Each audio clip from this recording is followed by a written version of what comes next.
India, the world's largest democracy, home of more than a billion population, inherited a vibrant soft power from his ancestral knowledge hub. India always been neutral and peaceful during major wars of the world. India also showed its neutrality during devastated World War II. Although Indians participated in that war, but not being Indian, but being British soldiers. Now after World War II, for the first time, the Europe again come under war due to the Russia's special military operation against Ukraine. Due to the Russia's special military operation, the world is witnessing tectonic geopolitical shift. But India has not shifted its goalpost from its neutrality in Ukrainian matter. India showed its neutrality and the peaceful solution to United Nations and other platforms by abstaining during voting and by not taking any sides. So India is showing the world how to take the stand against the war, being neutral power, by not involving in any kind of diabolical situations which will going to hurt the world peace. During Cold War, the fault line in global war was US and the USSR rivalry in Europe and the other parts of the world. But after 1991, after USSR disintegrated, then the line shifts to Asia in the name of terrorism. USA attacked, bullied several countries in Africa and Asia in the name of democracy. Again after 1991, the old rivalry came back, now in the shape of NATO and Russia in Ukrainian matter. Asia is a very complex world. Due to Ukraine, nothing will going to change.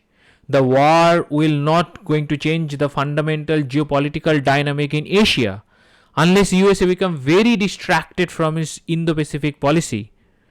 But there are different other ways that can change the Asian geopolitics. If China attacked Taiwan, then USA have to come into war directly. Then there will be heavy chance of nuclear confrontations between very powerful nuclear powered countries. So for the world, the Russia is not aggressor. The real aggressor is China. According to the Chinese ideology and the national interest, China will always be an aggressor and the rival of West. But the India is the natural ally of the West. When the Ukrainian war started, then almost all Western countries started lecturing India what to do and what not to do, being a democratic country. However, they understood that the bullying India means the West will lose the entire Indo-Pacific. So West need India, and because the India's strategic geopolitical significance in the Indo-Pacific region, the West have to understood that whatever the India is doing, it is doing in the favor of the world. India is a rising power.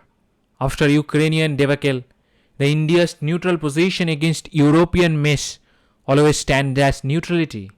India never took any side. That actually helped India to rise from mule to elephant. I mean, the India's international profile can be gauged from the number of high-profile visits of Western and the Eastern leaders to India.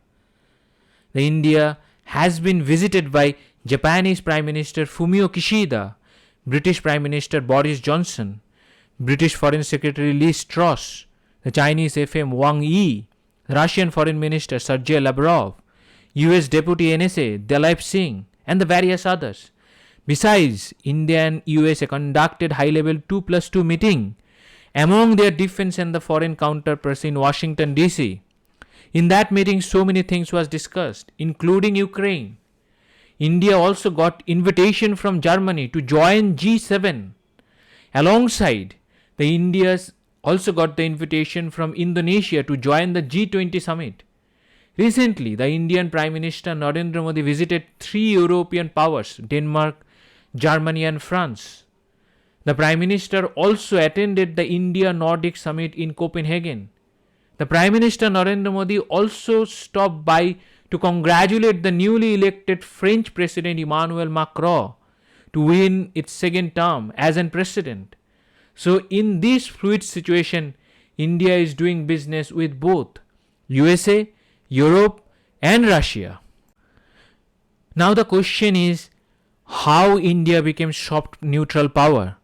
See, we all know that the India is the largest democracy. Also, India is the largest land mass between the Middle East and Southeast Asia.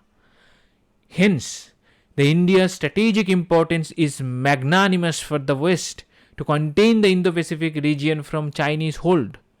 The next is the India's growing economic clout in the world. The India is a growing developing country and the world need India because of its huge market and democratic values. And additionally, India is the member of the International Monetary Fund and World Bank. And India is the largest donor of the foreign aid plus the largest peace army contributor for United Nations. So India is a nation who is neutral soft power and the world have accepted the India's growing influence in the world politics. India has a balanced foreign policy. India has always been projected as a responsible power as it has always downplayed military adventurism or masculineship in foreign policy practice and choice. India has always respect for territorial sovereignty and integrity for all nations and advocacy of rule-based governance and security and growth for all in Indo-Pacific region. India is also strengthening the regional order in Asia or maritime security in Indian Ocean or building stability in Afghanistan. This after a lot of space for the much closer strategic cooperation for the other countries to solidify the cooperation with India. India is not an enemy nation for any countries of the world. India's main enemy is China because China attacked India several times in 75 years since 1948 and it always been hostile against India's economical growth. But India and China are not isolated nation. These two countries are the member of BRICS, SCO and the Asian Development Bank and the other organizations of the world. So India and the China have formidable relationship. It may not be good, but it is still a relationship. So, in my view, it is up to the West how they will going to treat India because the world have become multipolar world. World is not unipolar at this time and not will be. The American influence is decreasing. So many powerful countries are growing steadily and swiftly. India has reduced its dependence on the Russian weapons and diversified its weapon import. But India has to import the more crude oil from Russia in these current circumstances and this is the fault of USA and the European together. So Europe and Asia only come together at a single page when they will decide that what the world will going to do, whether they will going to confront the Russia or China. Now we have reached our questions. The first question is, which of the following is not a landlocked country of Europe? First option is Hungary, second option is Kosovo, third option is Czech Republic, fourth option is Spain. Go to the map book and check it out that which country is not landlocked. Second question, which of the following straits connect Mediterranean Sea to Atlantic Sea? The first option is Strait of Hormuz, second option is Strait of Gibraltar, third option is Bosphorus Strait, fourth option is Dover Strait. Every strait is important for the geographical point of view. If anyone appearing for the UPSC exams, then these questions are very, very important. These straits are very, very important. Go for the map. These are all map-based questions. Go for the map. You will going to find out that where these straits are actually placed. So this is the end of the topic. If any one of you have any kind of questions about this topic or any other topic I have already discussed, so you can mail me to my email address which is tuhin.power.academy@gmail.com. Thank you very much. Thank you for your support.